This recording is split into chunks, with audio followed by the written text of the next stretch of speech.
After a shocking twist and the death of another major character, we are back on the main battlefield where Yuji is fighting Sukuna. Yuji has a secret plan and a secret weapon to defeat Sukuna, and he also has a new power that is already being revealed. Jujutsu Kaisen is absolutely fire right now, so let's get into it. You guys know the drill. If you enjoy these videos and you want to see more in the future, leave a quick like and comment right now for that YouTube algorithm. And if you want to help this channel attain special grade status by hitting 2 million subscribers, do me a huge favor and subscribe right now. It's totally free, and we're almost there. Finally, this video will of course contain JJK manga spoilers, so please proceed with caution. You have been warned. Okay, so the previous chapter left us reeling after that absolutely insane twist at the very end. Just when it looked like the meme battle between Kenjaku and Takaba finally ended with Kenjaku scoring a decisive victory, Yuta showed up out of nowhere, snuck up on Kenjaku, and literally took the villain's head off. In a matter of moments, Kenjaku went from the main villain mastermind of the entire series to a seemingly dead man, although as he died, he declared that his will live on because it will be carried on by a successor.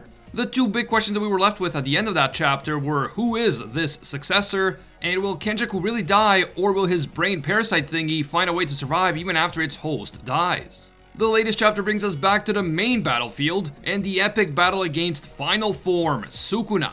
After a lengthy detour that frustrated a lot of people, we have returned to the main event. Yuji, Higuruma, and others versus the King of Curses, Sukuna. We see a brief flashback to when the Jujutsu sorcerers were planning out their strategy for this incredible battle with Sukuna before the battle actually began. They were basically planning for what would happen if Gojo lost, and the plan was always for Yuta to sneak up on Kenjaku and deliver the final blow while Kenjaku was distracted by Takaba.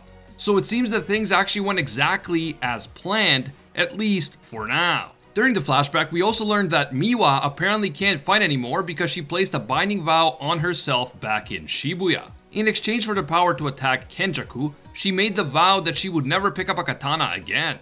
Ouch, that is rough since she still couldn't do anything to Kenjaku even after that binding vow. But hopefully Gege will find a way to make Miwa's character relevant again. I assume that he is bringing her up in this specific chapter for a reason, and that reason will become clear later. Kusakabe explains that even if Kenjaku is able to pull off his master plan of forcibly merging the people of Japan with Master Tengen, it is likely that sorcerers will be able to resist this merger at least for like a few days. But unless they can come up with a way to defeat Kenjaku and Sukuna, they will all be forcibly merged eventually. So they will have to find a way to win in the end.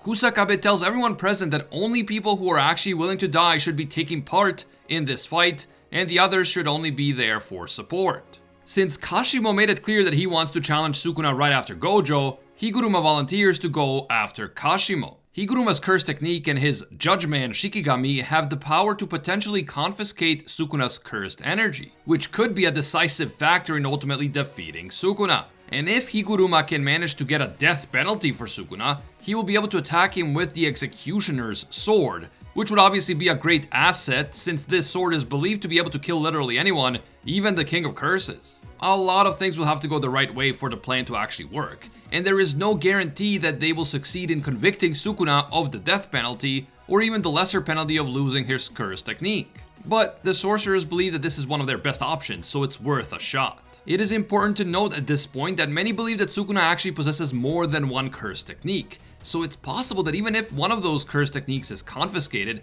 he will still be able to fight with the other. That is definitely something we have to think about. Then we get a bit of a funny moment in hindsight because Kashimo is actually upset that Higuruma assumes that he will lose and so another strategy will be necessary. But I mean, we all know what ultimately happened with our boy Froshimo, so good on Higuruma for thinking ahead. As Yuji points out, it all depends on which crime Judgment will choose to prosecute Sukuna for, and this is not something that Higuruma can actually choose. That said, Judgment definitely shouldn't be low on options, since Sukuna has committed many unspeakable crimes, including killing many people in Shibuya, where he took control of Yuji's body. So the possibility that Sukuna will be charged with a very serious crime is there, but Higuruma points out that it isn't guaranteed. Sukuna could be charged with murder, or attempted murder, or a lesser crime like harming Yuji by taking over his body, or burning buildings that are currently under construction, and so on. While all of these are crimes, there is a clear difference of severity, and the severity of the crime will affect the nature of the punishment.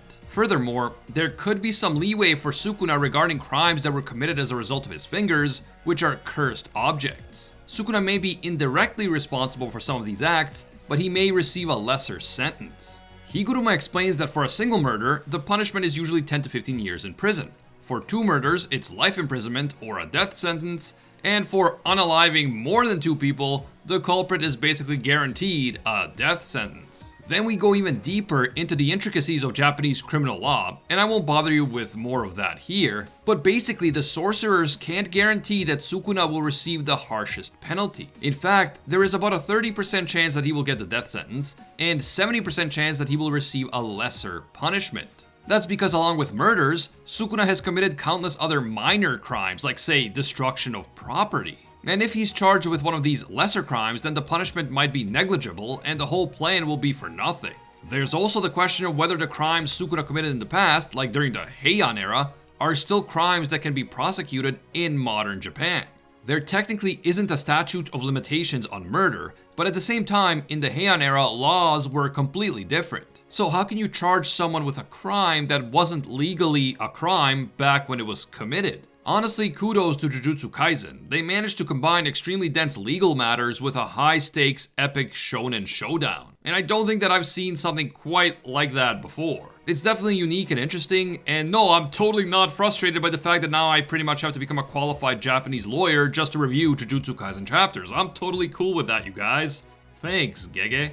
Yuji believes that he has an idea about how they can make sure that Sukuna will receive the death penalty. But we don't get to see the details because we then jump right back into the main fight. However, we will receive the details later, and they are very interesting. Back in the present, Mei uses her crows to distract Sukuna, and that is when Yuji and Higuruma engage Sukuna in combat.